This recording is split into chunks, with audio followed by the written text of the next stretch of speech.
नमस्कार, डेली 24 भारत देख रहे हैं आप। मैं हूं आपके साथ अनीता शर्मा और शुरुआत करते हैं मध्य प्रदेश और छत्तीसगढ़ की बड़ी खबरों से।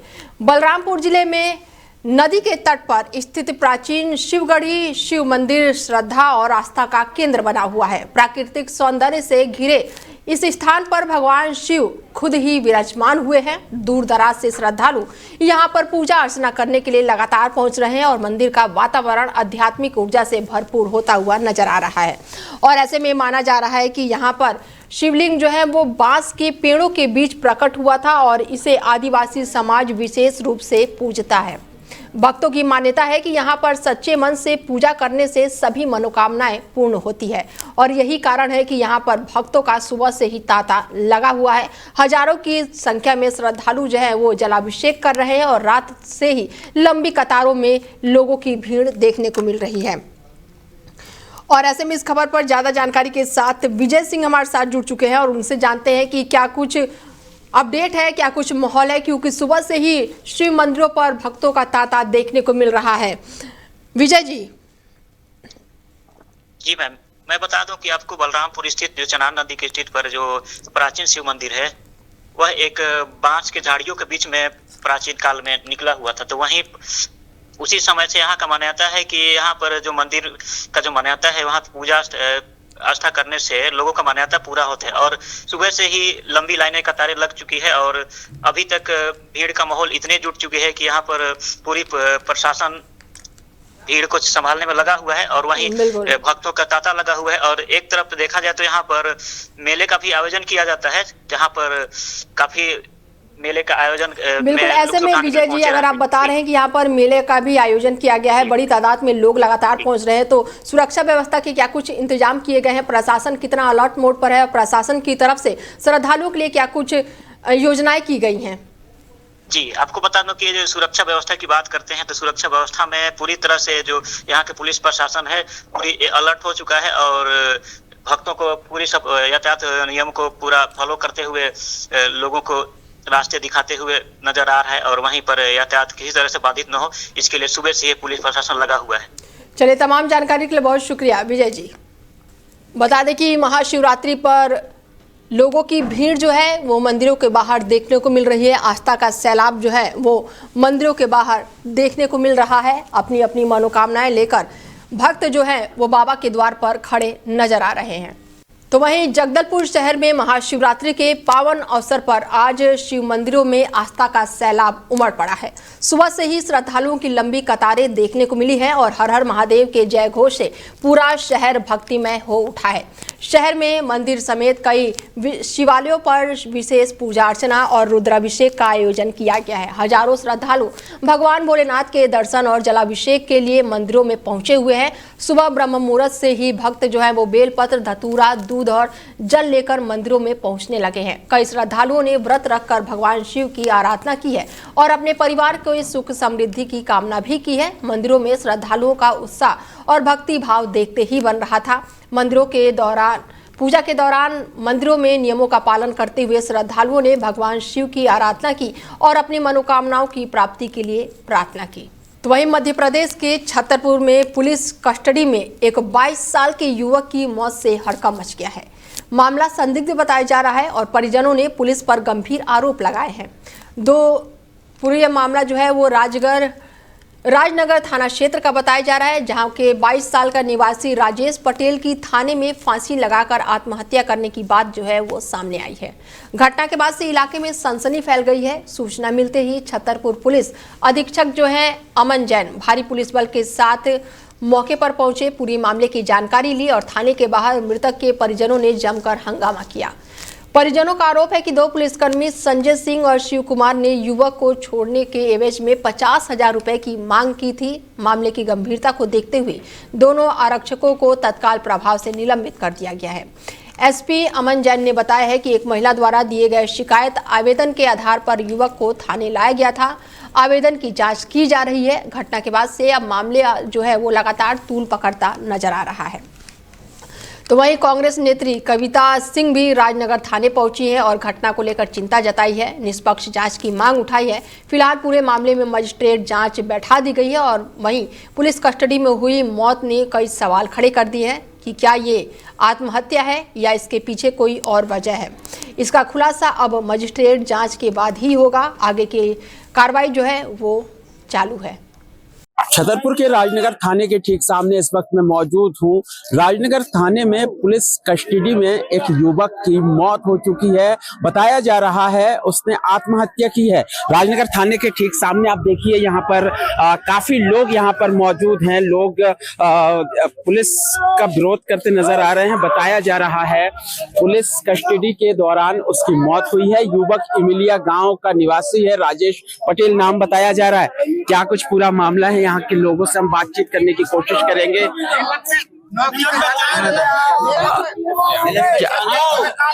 इनसे बातचीत करेंगे। भैया क्या मामला है, क्या मामला है ये वो है, वो बच्चे बंधु पटेल को मार दिया जिसमें पुलिस वालों ने। क्या मामला था पूरा? अरे वो पुलिस पकड़ के लाई बंधु को, राजेश पटेल को पकड़ के लाई मिलिया से और उसको यहाँ पे मारा पीटा, वो खत्म हो गया। अच्छा, इसलिए हम लोग यहाँ पे हैं सब लोग। अच्छा, मारपीट की है उसने, ऐसा कुछ सूचना दी क्या? नहीं, मारपीट दी, करी है, बिल्कुल करी। अच्छा, परिवार से कोई है यहाँ पर? हम चाचा है, उनका भैया है छोटा। अच्छा, आप उसके कौन है भाई? क्या घटनाक्रम था पूरा बताइए। सर पता नहीं चला, ये सिविल ड्रेस में आए शिव कुमार और एक का पता संजय। ये लोग आए राइडर गाड़ी से सुबह सिविल ड्रेस में। 10 बजे की बात है सर। ये लोग उठा कर ले गए। अच्छा, 11 बजे हम लोगों के चाचा और पापा लोग आए तो इनने मिलने नहीं दिया। ये भी नहीं बताया कि कौन सी धारा लगी है, कौन सा केस है, कैसा केस है, ये भी नहीं बताया। इनने 50,000 रुपया मांगा। किसने? संजय ने और शिव कुमार ने। अच्छा, कौन है ये लोग? पुलिस वाले हैं सर। अच्छा, यही लोग पकड़ के लाए थे। तो ऐसा कौन सा कारण था जिसके कारण सर उन लोगों ने बताया ही नहीं है, कारण भी तो नहीं बताया। वो तो पैसे मांग रहे थे। मुझे आप पैसे दे दो। कब उठा के लाए? 10 बजे सुबह 10 बजे आज। मामला बताया ही नहीं ना। मामला बताया नहीं, कौन सी धारा लगनी है ये भी नहीं बताया। अब आप लोग क्या चाहते हो? न्याय चाहिए। अब हम लोग न्याय चाहते हैं। 302 का मुकदमा लगना चाहिए उनके ऊपर। उन लोगों ने मारा है। सस्पेंड में क्या होता है? सस्पेंड में तो आज कल फिर से आ जाएंगे। 302 का मुकदमा चाहिए, सजा होनी चाहिए उन लोगों। हम लोगों को भी तो लगती है 302 में सजा होना चाहिए इन्हें। 302 की सजा होना चाहिए। तो ये परिजन है। परिजन राजनगर थाने में पदस्थ 2 पुलिसकर्मी पर आरोप लगा रहे हैं। संजय सिंह और शिव कुमार पर उनका आरोप है कि पुलिस घर पहुंची हुई थी और उसको लेके आई। किस मामले में लेके थाने पहुंची थी ये फिलहाल परिजन नहीं बता पा रहे हैं। लेकिन राजनगर थाने में आप देखेंगे इस तरफ भारी पुलिस बल मौजूद है और जो छतरपुर एसपी है अगम जैन और एडिशनल एसपी सहित भारी पुलिस बल यहाँ पर हैं और कई थाने की पुलिस यहाँ पर मौजूद हैं। और हम बात करेंगे एडिशनल एसपी यहाँ पर बाइट देने के लिए पहुंचे हुए हैं।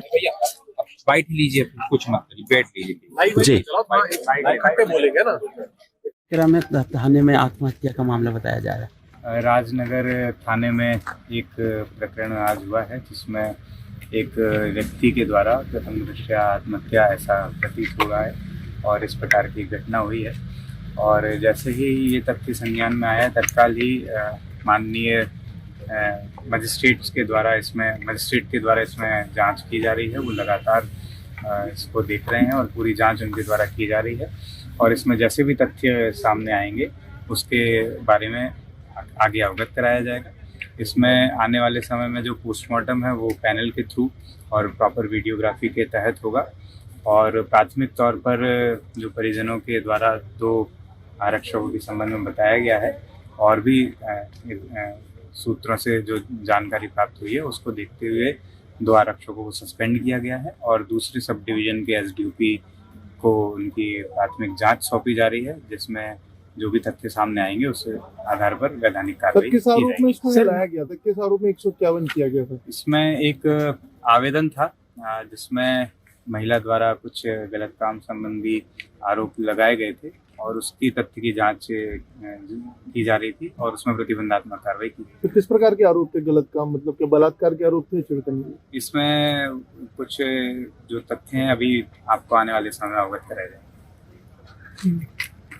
तो हमारे साथ एसपी रंजन है जो 151 के लिए पेश करने के लिए जो रवानगी डाली जाती है वो नहीं थी, तो क्या इसमें अन्य पुलिसकर्मियों पर इसमें जो बहुत विस्तार से माननीय मजिस्ट्रेट के द्वारा पूरी जांच की जा रही है और जैसे कि आप देख भी रहे हैं कि बाकी कोई भी इसमें इन्वॉल्व नहीं है, पूरी जांच निष्पक्ष रहे, इसलिए माननीय मजिस्ट्रेट के द्वारा पूरा अपने स्तर पर उसकी जांच की जा रही है और उन्हें भी जो हमारे प्रिंसिपल डिस्ट्रिक्ट जज हैं उनके द्वारा निर्देश है कि शीघ्र ही जांच पूरी हो। तो मुझे उम्मीद है कि निष्पक्ष तरीके से जांच होगी और जो भी इसमें तथ्य सामने आएंगे उस आधार पर वैधानिक। सर कितने मजिस्ट्रेट का पैनल इस पर जांच कर रहा है? इसमें एक जो मजिस्ट्रेट हैं वो जांच कर रहे हैं, उनके सहायतार्थ हैं। हाँ सर, जो दो आरक्षकों के नाम आ रहे हैं, बताया जा रहा है उनके ऑलरेडी ट्रांसफर हो चुके थे यहाँ से, उस पर वैधानिक कार्रवाई की जाएगी। सर ऐसे कई जैसा मैंने आपको बताया कि उनको सस्पेंड भी किया गया है और अग्रिम कार्रवाई भी की जाएगी।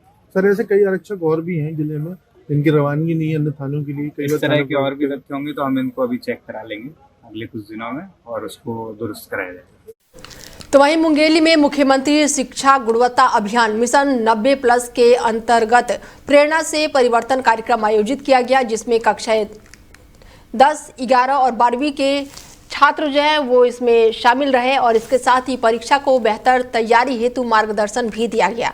कार्यक्रम का उद्देश्य विद्यार्थियों में आत्मविश्वास बढ़ाने, परीक्षा भय को दूर करना और उत्कृष्ट परिणाम के लिए प्रेरित करना था। कार्यक्रम में विद्यार्थियों ने टाइम टेबल बनाना, लंबे समय तक ध्यान केंद्रित रखना, नकारात्मक से दूर रहना और प्रतिशत और ज्ञान के महत्व पर सवाल पूछे। कलेक्ट्रेट कुंदन कुमार ने कहा कि बोर्ड परीक्षा जीवन का महत्वपूर्ण पड़ाव है और सीमित संसाधन में ही व्यक्ति की क्षमता का विकास होता है। वरिष्ठ पुलिस अधीक्षक भोजराम पटेल के ऊर्जा के संतुलन और समय के सदुपयोग पर भी जोर दिया। इसके साथ ही ये यहाँ पर इसका आगाज किया गया। बोर्ड के परीक्षा पर छात्रों से चर्चा की गई और ऐसे में छात्र ने भी कई तरह के उनसे सवाल किए। आज हमारे ज़िले में आदरणीय collector sir Shri Kundan Kumar sir ji ने एवं शिक्षा विभाग के माध्यम से बहुत ही महत्वपूर्ण कार्यक्रम रखा था। कार्यक्रम का नाम था प्रेरणा से परिवर्तन। इसमें हमारे तीनों ब्लॉक के बच्चे लगभग 150 बच्चे यहाँ पर शामिल हुए थे। चूँकि परीक्षा का समय बहुत ही महत्वपूर्ण समय होता है और इन्हीं बच्चों के माध्यम से विभिन्न शिक्षकों की मेहनत तथा जिला प्रशासन हम सब लोगों की मेहनत दिखाई देती है।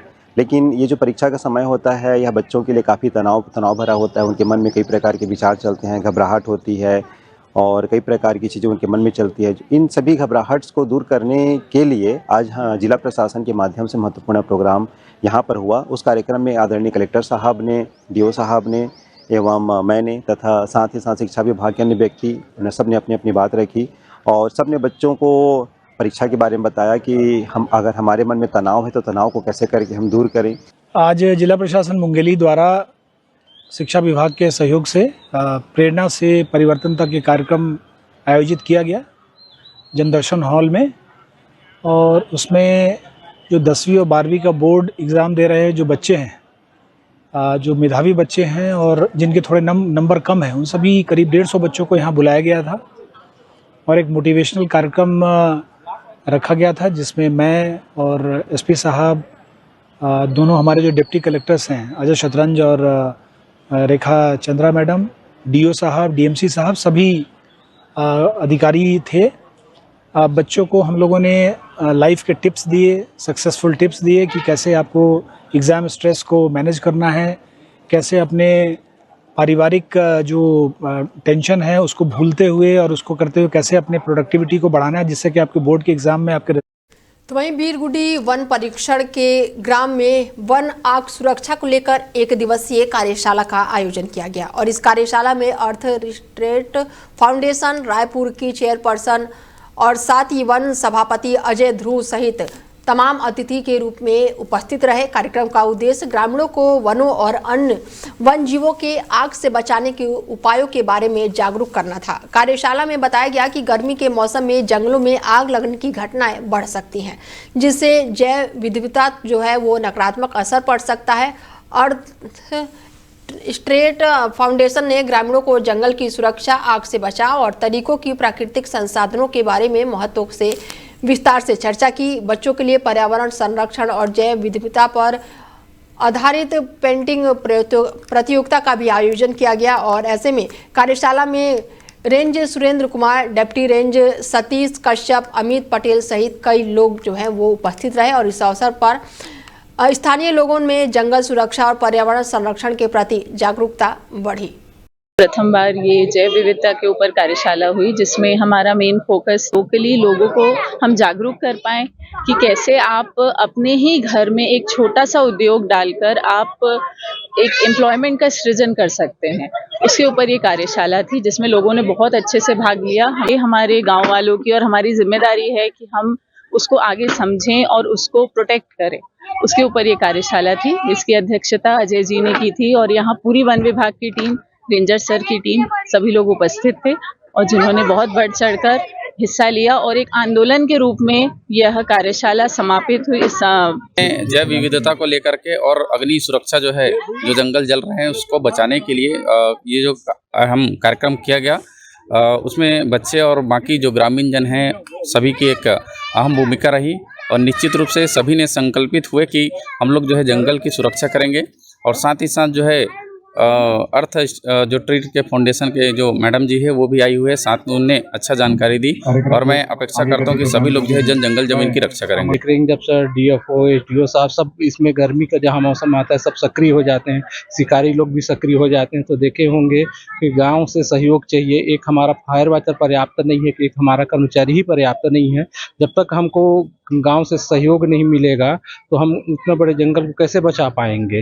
तो इसलिए गांव वासियों को जागरूक करना है कि जंगल उनका है, उनके आयुर्वेद भी उन्हीं से मिलता है, सब कुछ उन्हीं से, जलाऊ भी मिलता है, सब कुछ उनको उपलब्ध होता है। तो हम लोग चाहते हैं कि उनके बीच और हमारे बीच बढ़िया सामंजस्य से काम चले। हम लोग उनका सहयोग करेंगे, वो हमारे सहयोग करें। इसलिए एक दिवसीय कार्यशाला रखा कि जिसमें जहाँ भी बृहद रूप से अगर आग लगती है तो गांव से सहयोग करके हमारे परिचित सहायक, परिसर रक्षक, जो भी हमारे फायर वाइटर हैं उनको सहयोग प्रदान करें। यही अपेक्षा से हम लोग कार्यशाला रखते हैं। तो वहीं महाशिवरात्रि के पावन अवसर पर चौरागढ़ का कठिन चढ़ाई के दौरान एक श्रद्धालु की खाई में गिरने के दौरान मृत्यु हो गई। घटना ने तीर्थयात्रियों और स्थानीय प्रशासन को सावधानी बरतने की सख्त चेतावनी दी है। प्रशासन और पुलिस विभाग ने सभी भक्तों से विनम्र अपील की है कि वो पर्व के दौरान भीड़ अधिक होने के कारण जल्दबाजी या फिर धक्का मुक्की ना करें। विशेष रूप से दुर्गम पहाड़ी रास्तों पर शराब या किसी नशे के हालत में यात्रा करना जानलेवा हो सकता है। संकरे रास्तों और गहरी खाई वाले क्षेत्रों में चलते समय श्रद्धालुओं को पूरा ध्यान रखना चाहिए। मार्ग में तैनात सुरक्षा कर्मियों और प्रशासन के निर्देश का पालन करना आवश्यक है। पुलिस और प्रशासन ने कहा है कि तीर्थयात्रियों की सुरक्षा के लिए रास्तों पर अतिरिक्त सुरक्षा बल और चेतावनी बोर्ड लगाया गया है। उन्होंने लोगों से अपील की है कि वो अपनी सुरक्षा को प्राथमिकता दें और पर्व का आनंद सुरक्षित रूप से लें। और इस दुखद घटना से ये भी स्पष्ट हुआ है कि पर्व के दौरान सावधानी और अनुशासन की आवश्यकता अत्यंत महत्वपूर्ण है।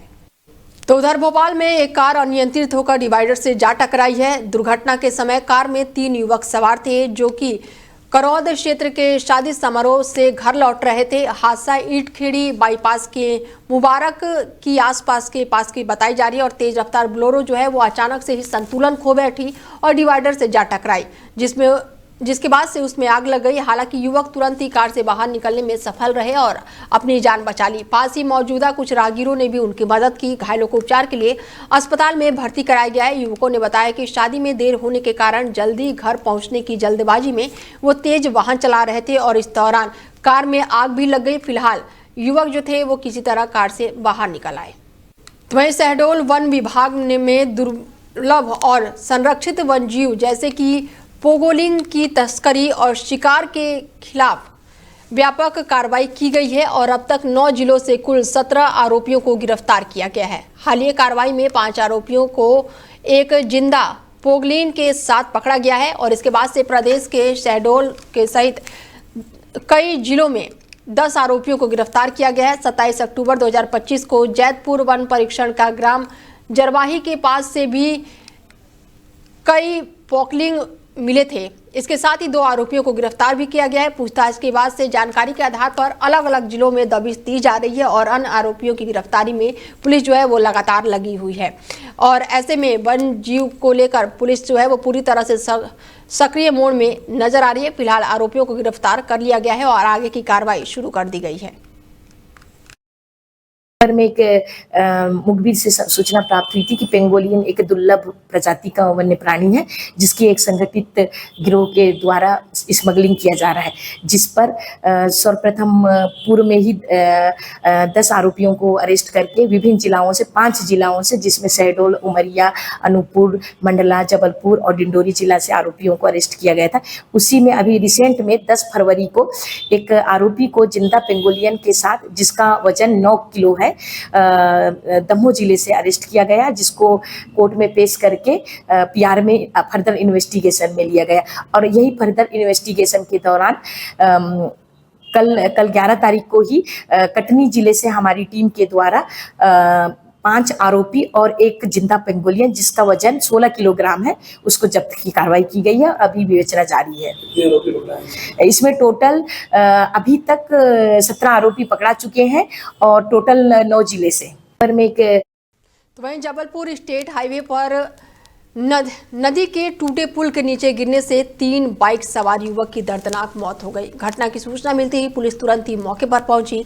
खबरों की माने तो मृतकों की पहचान अजय और पवन के रूप में हुई और सभी युवक थाना रहली जिला सागर के निवासी बताए जा रहे हैं। और इसके साथ ही युवक जो थे वो शादी समारोह से वापस लौट रहे थे और पुल जो है बारिश में बह रहा था और तेज रफ्तार बाइक के कारण युवकों का वाहन जो है वो टूटे हुए पुल के नीचे जा गिरा। तीनों युवकों की मौके पर ही मौत हो गई।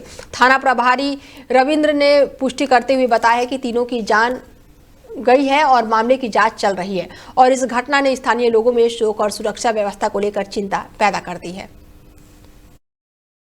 क्या घटना हुई है? ये घटना ये हुई थी, शादी के लिए आ रहे थे तेंदुपड़ा, तो मतलब जो अपना डैम पे नदी में बना वो तो क्रॉस कर ली थी और भाई ये रोड चढ़ रहे थे, न जाने जो तेंदुपड़ा रोड है ये दमोह रोड है, तो दमोह तेंदुपड़ा रोड छोड़ के उनने रिटर्न वापस हो गए पुल पे ऐसे। तो पुल पे कोई संकेत रहा नहीं तो डायरेक्ट पुल में नीचे आ गए। तीनों जने एक ही गाड़ी में सवार? तीनों एक ही में थे। कहाँ से कहाँ जा रहे थे?